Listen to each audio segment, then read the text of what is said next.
Alhaja Hafsat Sideeq òun ló pè wá síbí. Salamun alaykum sunnatun nabawiyyatun. 50th birthday golden jubilee, so we are happy for her. Lakale amdu filiula, lakale amdu ba'dahu, wa min jumilati nawamu qawli lakale amdu, wa min jumilati nawamu qawli lakale amdu. Ọpẹ́ ní fọ́ba tó fè níyẹ wá, ọpẹ́ ní fọ́ba tó fànà yẹ wá. À ń bẹ̀bẹ̀ fún tọ́lá tó ń bọ̀ ta orí. Ọlọ́run dákun máa fọlá dààmú wá. Ọlọ́run dákun máa fọlá dààmú ẹ̀yìn. Ọlọ́run dákun máa fọlá dààmú wá. Ọlọ́run dákun máa fọlá dààmú mi. Ọlọ́run dákun máa fọlá dààmú ẹ̀yìn. Ọ̀rẹ́ ni mo jẹ́ sí Alhaja Hafsat Sideeq. Ọ̀rẹ́ ni tájọ́ ń kọrin Islam, tájọ́ ń gbé ẹ̀sìn Islam lárugẹ. Ààrẹ tíjọ́ bẹ̀rẹ̀ láti ìbẹ̀rẹ̀ pẹ̀pẹ̀. Alhaja jẹ́ ẹnìkan tó dáa tó nice, ó bá wọn kọ̀ọ̀kan púpọ̀, bá wọn kọ ẹni ara òkìní, so inú orin ẹ̀ wá sí dẹ́ wà ń bẹ̀. So alhamdulillah mo bá yọ̀ ní èní tí ó ń ṣe ọjọ́ ìbí ẹ̀ 50 years tẹ́lẹ̀ tó ṣe lọ́nṣìn rẹ́kọ̀dù ẹ̀.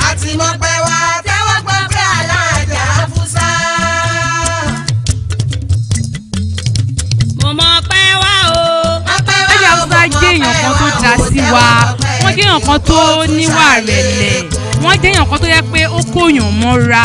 Alhaja Hafsat ọ̀dẹ́ fojú pààyàn rẹ̀, Alhaja Hafsat ní ìkúta wọ́n dá sí wa tó ṣe pásánálì.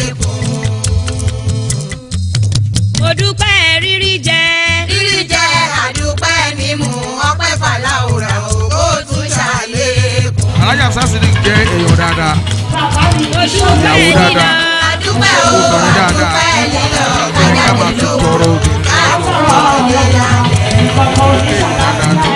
Wọ́n rẹ̀ rere sí wọn, wọ́n rí ilé rere fún sí, àwọn wọ́n rẹ̀ ní kọ́ wọn, àwọn náà wọ́n ti tún àwọn ọmọ.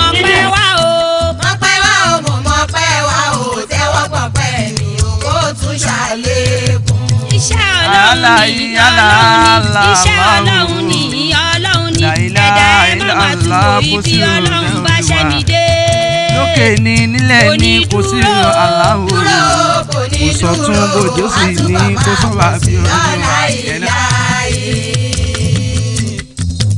Ọ̀pọ̀ èèyàn ló dúró. Alhaja Hafsat Sideeq wọ́n jẹ́ ìyá dáadáa nínú orin Islam, wọ́n jẹ́ ìyàwó ọ̀gá wa Alhaji Wasiu Kayode àtọ́jú ilé àtàwọn tó ń kó jáde kọ́lọ́ nípa àlùbáríkà sí méjèèjì kó jẹ́ kí wọ́n ṣọ̀pọ̀lọpọ̀ ọdún láyé rẹ́kọ̀dì tó ń lọ́ọ̀ṣì náà kọ́lọ́ wọn ṣe lọ́kàn tí wọ́n lọ́ọ̀ṣì mọ́ láyé. At Alhaja Hafsat Sideeq birthday, 50th birthday golden jubilee, so we are happy for her.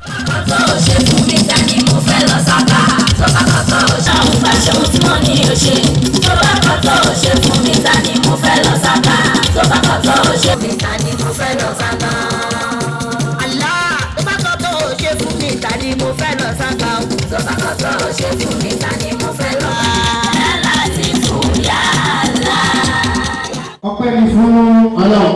Alhamdulillah.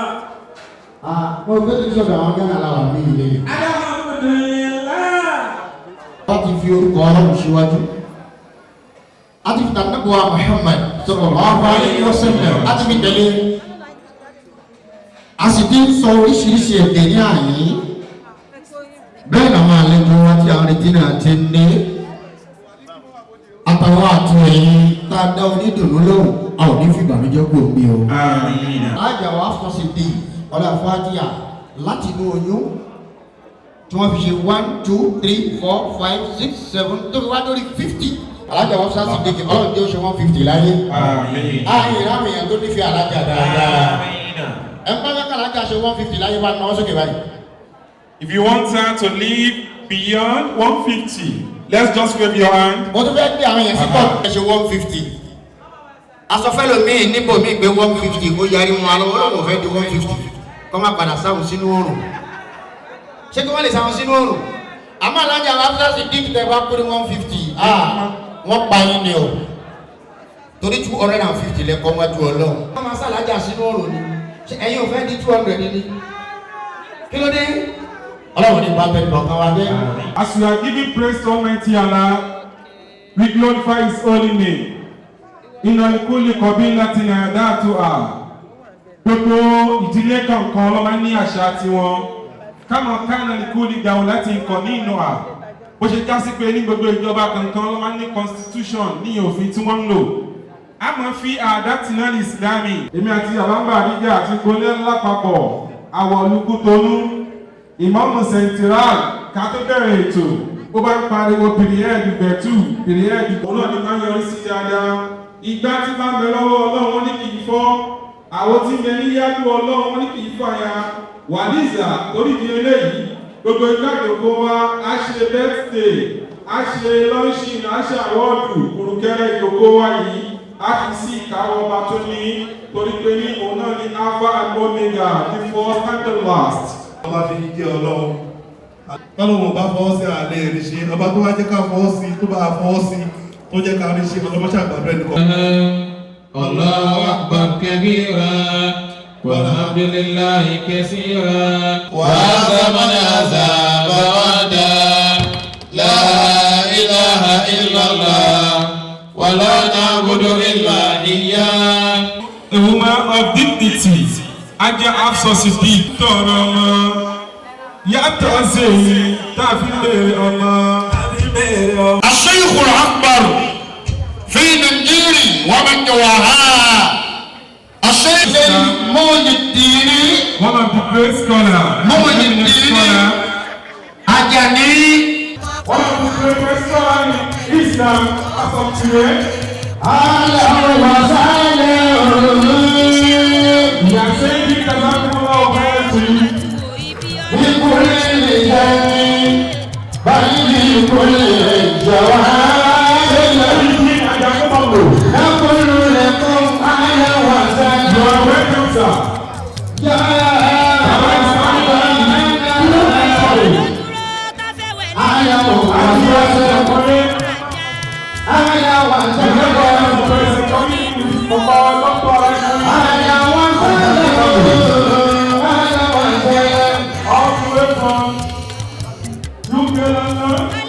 You are prepared.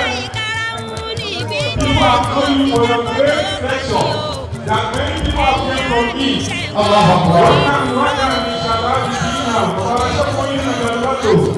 There are some people coming among us for the dinner from your mountain of knowledge. Welcome, in the next dinner. There are also some people of female. And there are also home now with the Ruby. There are also benefited greatly from your mountain of knowledge.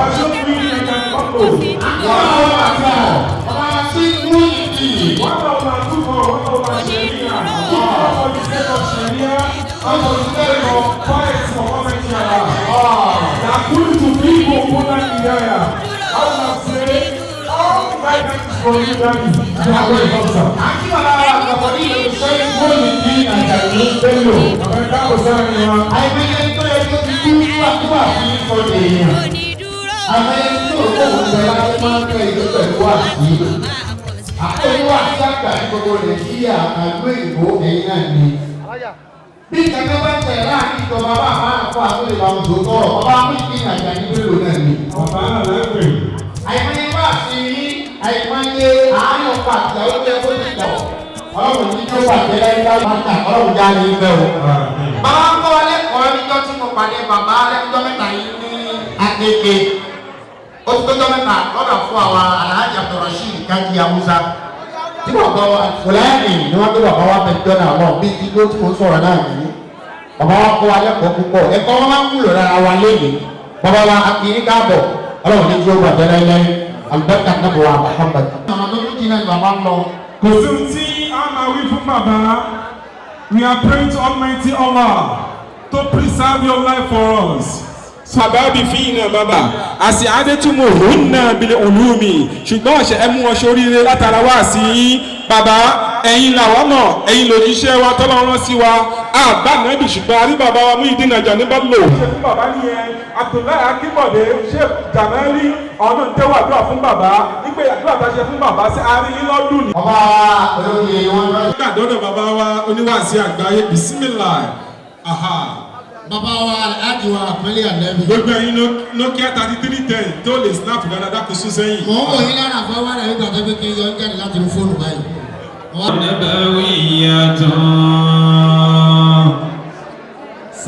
Salamun alaykum sunnatun nabawiyyatun ijabatuha faridun ala kulli muslimin.